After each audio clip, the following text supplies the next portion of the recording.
Tired of ads barging into your favorite news podcasts? Good news. Ad-free listening on Amazon Music is included with your Prime membership.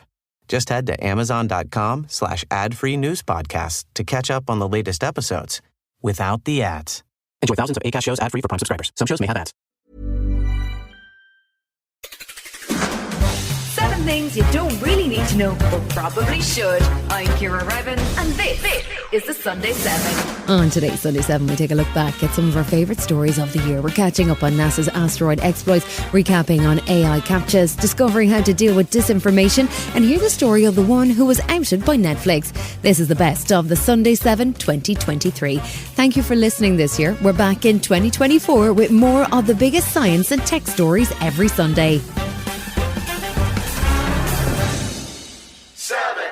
October was a big month for NASA and the US space program. A 7-year mission to explore the asteroid Bennu reached its conclusion as material from the asteroid finally reached Earth via the OSIRIS-Rex program. This was the moment when the capsule containing asteroid samples from 200 million miles across the solar system finally touched down on Earth.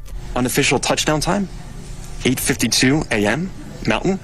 And the team can now breathe an immense sigh of relief. We now have the sample return capsule, the SRC. Asteroid Bennu has been described as the most dangerous rock in the solar system because it's on course to potentially hit Earth in 2182. The samples were grabbed in 2020 when a probe the size of a transit van successfully landed on the surface of Bennu and then headed for home.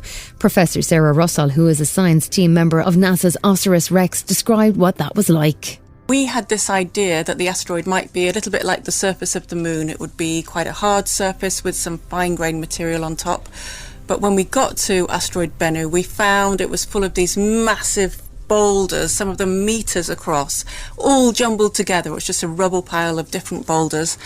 So it was really hard, firstly, to find somewhere to land and find somewhere to sample, because a sampler had been designed to pick up tiny pebbles and bits of dust. So we had to find a spot on the asteroid that looked like we might be able to collect that kind of material. So what's so important that NASA spent 7 years to grab these samples? Speaking before the asteroid landed, the principal investigator for NASA's OSIRIS-Rex mission, Dante, Lauretta, laid out what the plans are. We'll begin to process that material, looking for the different rock types. We really want to understand the history of this asteroid, which reflects this long duration of the solar system.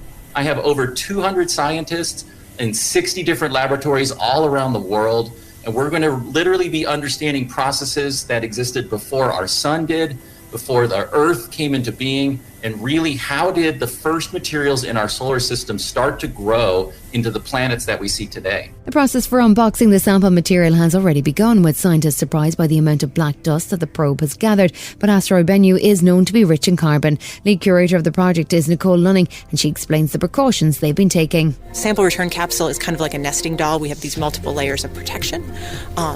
And then that sample canister will have a nitrogen flow put on it, what we call a nitrogen purge. And with that nitrogen purge to protect the sample, to keep any incursion of terrestrial atmosphere coming into that canister, it will be flown from Utah here to Houston, Texas. This is the furthest extraterrestrial sample ever brought to Earth, and it didn't have to go through the process of burning up in the atmosphere. So should we be concerned about any risks to humanity? Don't worry, NASA addressed the issue in their live stream. Are we at risk of something catastrophic? Literally so vanishingly small that no one would rightfully bet on anything like that. This is space, rock, and dust from a time so far ago that's been baked in the space radiation that wouldn't be good for any living thing, or all organic. And so it's been sterilized by being in space, in effect. And we do the same thing when we go and sterilize stuff that we'll bring back from planets like Mars. Just 2 weeks later, NASA had an update on OSIRIS-Rex project as they unveiled the first glimpse of the carbon-rich soil scooped from the asteroid's surface. NASA Administrator Bill Nelson seemed pretty enthused about what they've seen so far. This is the biggest carbon-rich asteroid sample ever returned to Earth. Carbon and water are molecules. The carbon and water molecules are exactly the kinds of material that we wanted to find. They are crucial elements in the formation of our own planet. And they're going to help us determine the origin of elements that could have led to life. The reason that the asteroid's contents are generating such excitement is because Bennu has been floating through our solar system for billions of years, but it's been largely unchanged in that time, so we can get a window into the history of our universe. Dr. Jennifer Millard is the host of the Awesome Astronomy podcast, and she says asteroids are hugely important in understanding the history of planet Earth too. One of our theories is that asteroids like Bennu impacted Earth somewhere between 4.5 and 4 billion years ago and brought the water and all of the scaffolding needed for life to our planet. And the fact that we are finding clay-rich materials which are absolutely embedded with water, and we're finding lots of carbon, that's exactly what we were hoping for. So this is just incredibly exciting. This wasn't the first mission to an asteroid. The Japanese space program has done so twice before, in 2010 and 2020. But this is the largest sample gathered at around 250 grams. It's much more than scientists had hoped for. Now samples are being sent around the world for analysis to 60 different labs, including the Natural History Museum in London. Dr. Ashley King is a meteorite scientist there. We found that they contain a high amount of carbon, so that's really exciting. That's kind of what we were hoping that we were going to see. The next steps for us is how much water is locked up within those minerals. What's the composition of that water? Does it match what we see here on the Earth? That's kind of the smoking gun for us, is to look for the kind of water reservoirs in the solar system that match what we have here on the Earth's ocean.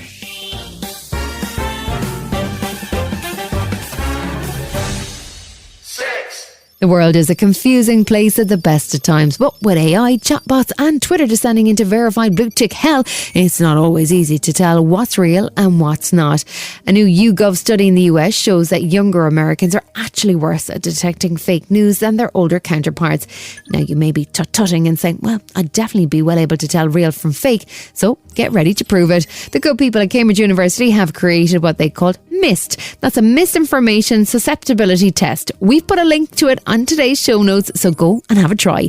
The man behind it is on the line now, Dr. Rakoaen Maertens. Yeah, pleasure to be here. Why do we need to have this test? Shouldn't we just believe what we read? We live in a new type of society. There are many different types of information, many different types of sources of information, and we're also in an era of fake news generated by artificial intelligence. I became interested in the topic of doing research on measuring susceptibility to misinformation. And I saw there was no standardized test, so I set out to do that using fake news generated by GPT and real news headlines from trustworthy sources to figure out how good people actually are in discerning real from fake news.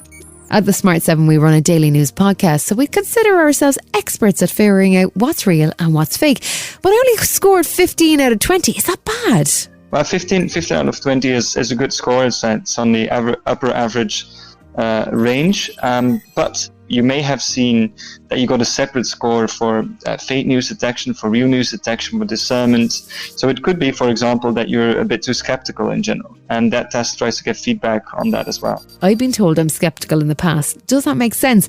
What should we be doing about AI in newsrooms? The test highlights some real dangers, right? Yeah, I mean, it's with every big change in society, I think that there are some huge potential benefits of using AI, because you can also use AI to detect misinformation. We let the ChatGPT do the MIST test, the misinformation susceptibility test, and it scored 20 out of 20. Maybe even more worrying is that it generated fake news headlines that we thought were true. So and then other headlines that we thought were fake, but they were actually true, but it said it was fake. So it can be really confusing at times. We're putting a link to the test in the show notes.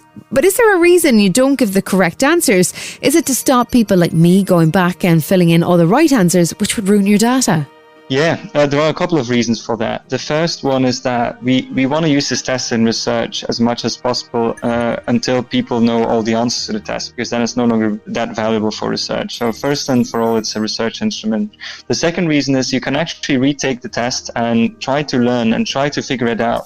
And if you do that, it's a bit more of an intense process. It's not quick and easy, but you will learn more. And finally, the correct responses are actually available in the scientific paper that is published with the test. Still to come on the Sunday 7, Will Guy gets to grips with CAPTCHAs, and we hear about the woman who was outed by her Netflix as we look back at our favourite stories from 2023.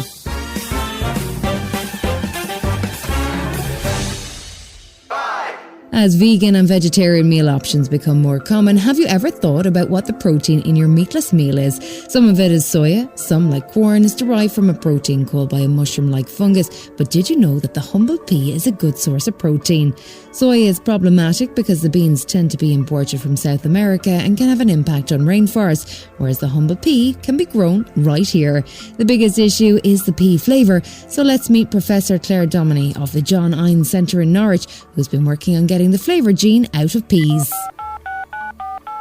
We've known about the flavour gene for a few decades, but why is it important to make flavourless peas? Well, it's because I guess the world has changed. There's a huge demand now for protein, plant protein, to replace meat, and pea protein ticks many boxes, really. It's got high nutritional value, we've got high digestibility protein, we've managed to make that protein even more digestible, so there's a great demand by the food industry to really incorporate this into a wide range of foods. However, at the moment, the amounts that they can add are fairly limited, and the reason for that is because of pea flavour. So not everyone wants their foods to taste of peas all the time. There's nothing wrong with the taste of peas if you're eating peas, but if you're eating, for example, a veggie-based burger, you might not want it to taste of peas. Is soya no longer a viable option? The issue about soya is really, I think, that people are very anxious to reduce their dependency on soya.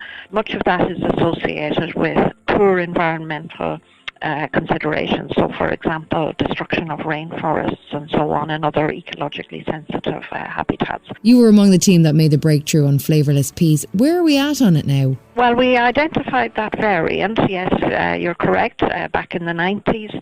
And the thinking at the time was that this would be of great value to the vegetable pea industry. It could increase the amount of time between when they harvested the peas in the fields and they froze them. So it could reduce the rush, if you like, on getting from the field to the factory. However, when that variant, the so-called flavourless variant, went into a breeding program, the breeders told us some years later that actually what they bred was a totally flavourless vegetable.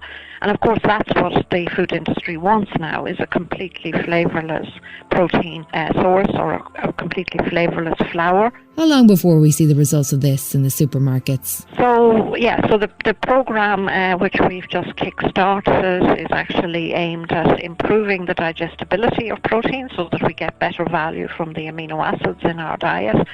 So we're talking about adding 4 different variants into a breeding program. Now, we've already made a good head start on that, so the breeders are really confident that it will still take a few years, because even no matter how quickly you breed a new variety, you've got to multiply up that seed. So it'll be, a few years, so probably we estimate around 5 before we can really see this coming to fruition.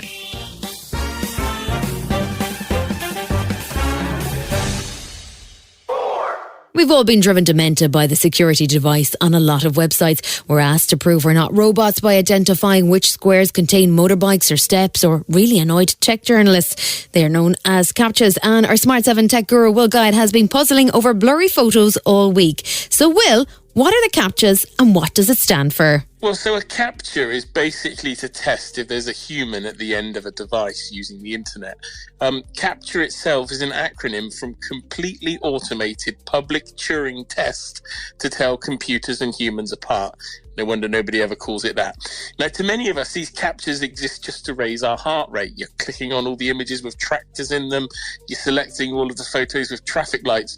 But apparently, and this is a statistic I have quadruple checked now, society now spends 500 years every day solving CAPTCHAs. What are they supposed to do? Well, they're designed as a way of stopping spam and bots from extracting data from websites. Now, that's in theory, because this week a University of California survey said that bots are now better and significantly faster than humans at cracking these CAPTCHA tests. And they looked at systems deployed across over 100 of the world's most popular websites to do that, and they're much better than humans. So AI is helping robots win the capture wars. Yeah, definitely. And that's why the captures that we're getting as humans are actually getting harder to solve, because there's almost like an arms race now between bots and humans. With the ones that we mostly see on the internet, humans can do the average capture in between 9 and 15 seconds with an accuracy of somewhere between 50 and 84%. Bots are doing the most popular captures in less than a second with almost perfect scores. So I think we're doomed. What's the next thing then if these captures are no more? Skynet? It's a constant game of cat and mouse. That's going to be the problem here. Loads of stuff is being tested as the next best thing. Some companies are suggesting playing a little game before you get access to a website, but that'll get annoying really quickly. Still to come on the Sunday 7, we look back at a crazy alien story from Mexico and hear the Chicken Symphony from New Zealand as we catch up on our favourite moments from 2023. Right after this. Tired of ads barging into your favorite news podcasts? Good news. Ad-free listening on Amazon Music is included with your Prime membership. Just head to amazon.com/ad-free news podcasts to catch up on the latest episodes without the ads. Enjoy thousands of Acast shows ad-free for Prime subscribers. Some shows may have ads. Welcome back.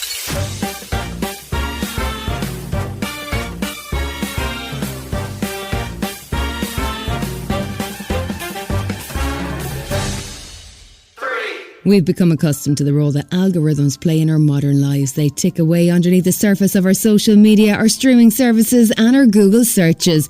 But how much do these algorithms actually know about us based on our everyday choices? BBC reporter Ellie House says made headlines as she revealed that her Netflix appeared to realise she was bisexual even before she did herself. She spoke to BBC's Women's Hour. So I was in my second year of university. You know, I was watching a lot of Netflix alongside doing my studies, of course. Of course.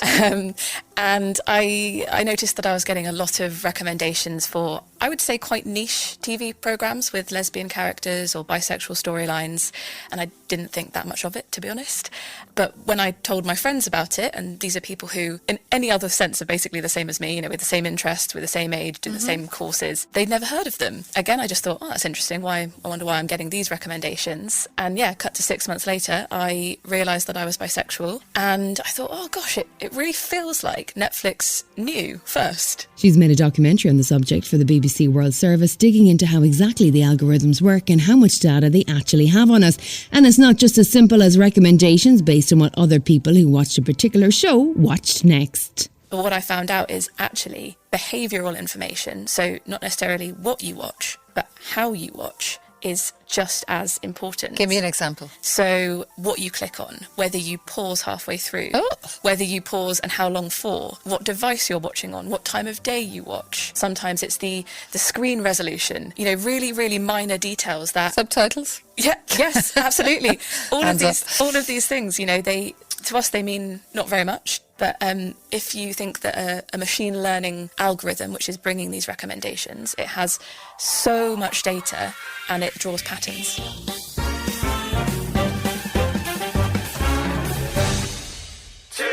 2023 was a big year for UFOs, with NASA addressing the issue publicly for the first time with a major press conference on what it's now calling UAPs. That's unidentified anomalous phenomena, and there's a whole new approach from the space agency after decades of intense secrecy, which just helped to fuel conspiracy theories and the lunatic fringe.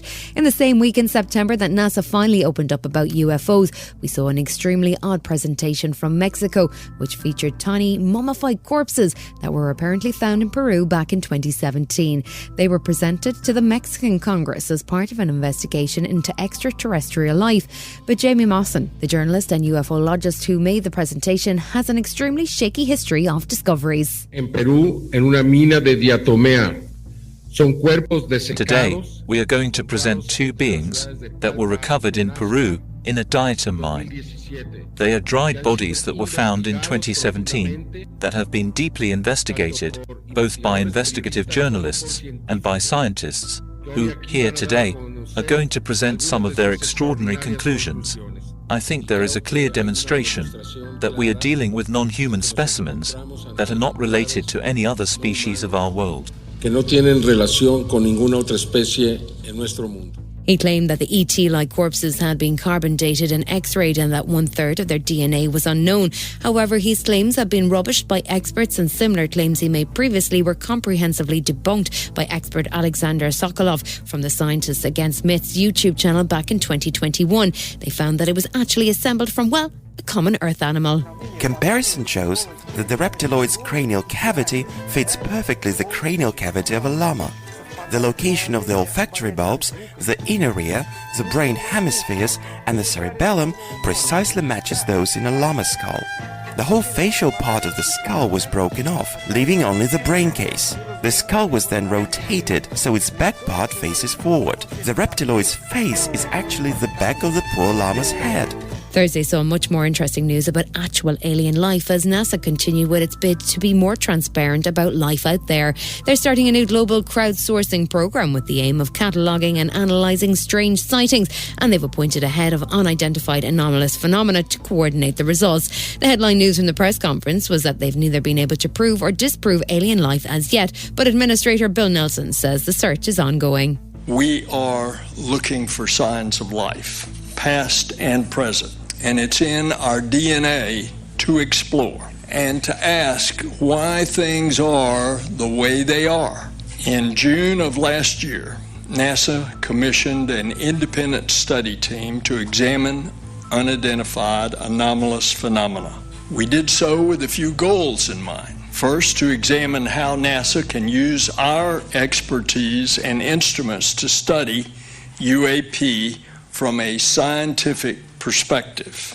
Second, shift the conversation about UAP from sensationalism to science.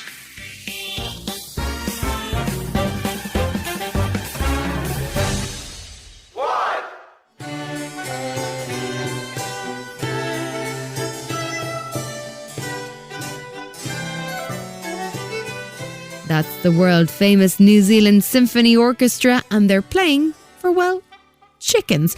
It's a specially composed piece of music designed to appeal to our feathered friends, and it's come about as part of a collaboration between New Zealand-based Bostock Farms and the Symphony Orchestra to highlight the importance of ethical farming. Peter Biggs is the CEO of the NZSO. It's another world first from Hawke's Bay and from Aotearoa, New Zealand. The NZSO, like Bostock, is about being world class and about well-being, and so the two organisations have combined to create something very different and very new, and we hope this catches on.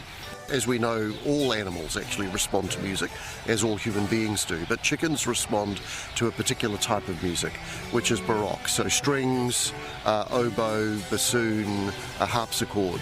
So we got Hamish Oliver, who's a composer, to do an original composition, again a world first, specifically for chickens. And we tested it on them and they love it. So we're launching it today, and as I say, we hope this becomes something that the whole world picks up, because I think everybody wants, whatever species you are, to have a good life. And so Bostock certainly want that, as do we. We're lucky with Kiwi musicians. I mean, they are adaptable, they're open, and they're generous, as well as hugely talented. So they've loved this. This is a new experience for them, and they get to play the music that they love, which is the greatest music ever made. They get to share it with a whole lot of Kiwis, and they also like giving people a different experience of classical music. So again, we just want everybody to enjoy music, not just the chickens, but the rural community as well, and we think if we can do that, we'll be a better country. Bostock Brothers is one of New Zealand's leading free-range chicken farms, run by brothers Ben and George. They're committed to continuing with the classical music experiment as part of their organic approach to farming. Well, there's a lot of science that shows that classical music is really good for the animal welfare, and the response from our chickens has been really, really good. We will continue to play classical music to our chickens in the sheds. It's a fun take on our way to constant improvement for our animal welfare.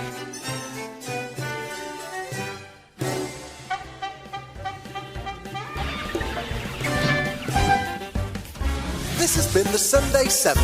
Wherever you're listening, do us a favour and hit the follow button. We'll be back tomorrow at 7 a.m. with the regular Smart 7. Have a great rest of your weekend. Written, produced and published by Daft Doris. Tired of ads barging into your favorite news podcasts? Good news. Ad-free listening on Amazon Music is included with your Prime membership. Just head to amazon.com/ad-free news podcasts to catch up on the latest episodes without the ads. Enjoy thousands of Acast shows ad-free for Prime subscribers. Some shows may have ads.